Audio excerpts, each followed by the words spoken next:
कराड़ में चुनाव प्रचार सभा के दौरान जनता को संबोधित करते हुए उप मुख्यमंत्री एकनाथ शिंदे ने कहा कि कराड़ का विकास हमारा मुख्य एजेंडा है।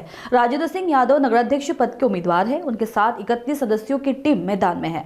शिंदे ने भरोसा दिलाया कि लाडली बहन योजना बंद नहीं होगी और जनता का पैसा जनता के लिए ही खर्च होगा। इस अवसर पर पूर्व मुख्यमंत्री पृथ्वीराज चौहान और अन्य कांग्रेस पदाधिकारी शिवसेना में शामिल हुए। एकनाथ शिंदे ने जनता से चुनाव जीत के लिए परिवर्तन करने की अपील की और कराड़ के विकास का भरोसा दिलाया।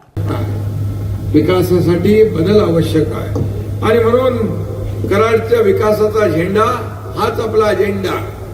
माझ्या लाडक्या बहिणी मोठ्या प्रमाणात इकडे आहेत, बराच उशीर झाला तरी त्या थांबलेल्या आहेत आणि म्हणून लाडकी बहीण योजना देखील आपण केली।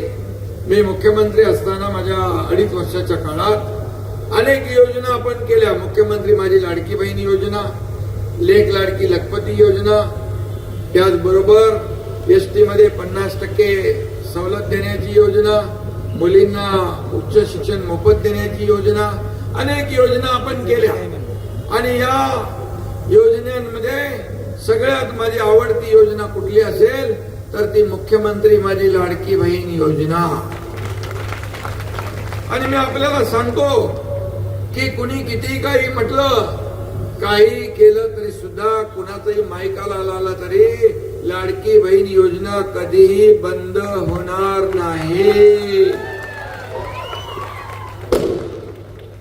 आणि म्हणून दिलेला शब्द पाळणारे आपण लोक आहोत। या ठिकाणी 2.5 वर्षाच्या कारकिर्दीमध्ये या ठिकाणी आपण अनेक निर्णय घेतले।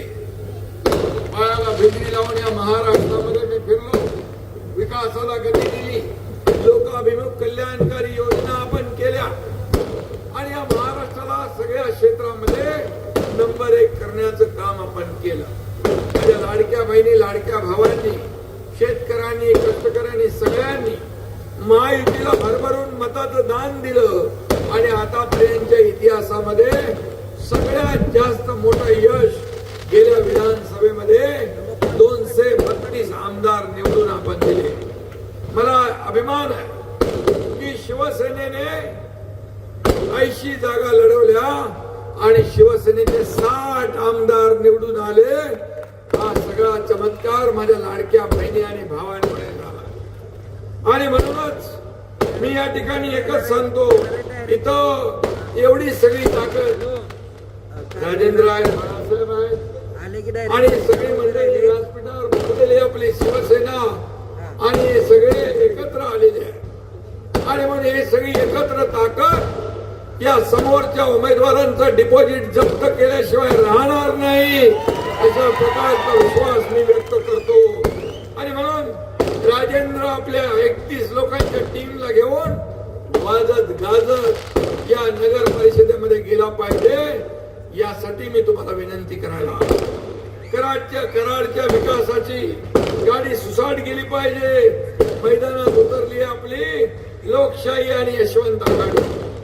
खऱ्या अर्थाने प्रगतीचे डबे जोडणार आम्ही विकासाच्या गाडीला आणि म्हणून येत्या 2 तारखेला या ठिकाणी ही निवडणूक होती आणि इथं निशाणी पण चांगली घेतली, नारळ आणि छत्री, म्हणजे विरोधकांना करायला सरळ एकच पर्याय आहे नारळ आणि म्हणून विरोधकांना करायला सरळ एकच पर्याय नारळ आणि म्हणून आमचा नारळ विकासाचा आहे, प्रगतीचा आहे, समृद्धीचा आहे। ज्यांनी लावली कराडची वाट त्यांच्या हाती नारळ देऊन त्यांना दाखवू घरची वाट।